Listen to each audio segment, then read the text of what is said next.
ઘણીવાર કોઈ જૂનું મંદિર નવું બનતું હોય ને, 50,000 ની કિંમત વાળું મંદિર હોય ને 5 કરોડનું બનતું હોય તો બને શું? થાંભલા બદલે, પથ્થરો બદલે, બધું બદલે, પણ ભગવાન એની આ એમ તમે બધા ગણ દેવતાઓ છો સરકાર, તમારી ક્યારે ટ્રાન્સફર સરકાર બદલી જતા આખું મંદિર બદલાઈ જાય,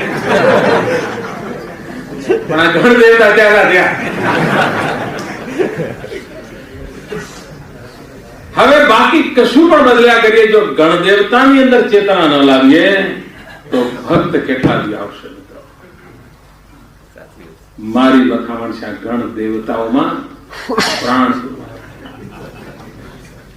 પ્રાણ પ્રતિષ્ઠા બધા કે છે.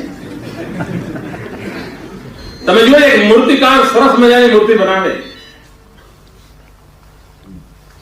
જ્યાં સુધી પ્રાણ પ્રતિષ્ઠા ન થાય ત્યાં સુધી કલાકારે બનાવેલી મૂર્તિ એ માત્ર સ્ટેચ્યુ હોય છે, અને પ્રાણ પ્રતિષ્ઠા થાય ત્યારે મૂર્તિ પરમાત્મા બની જાય છે.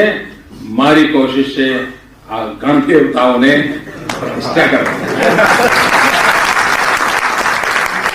કર્મયોગી વ્યવસ્થાથી સંભવ છે ને.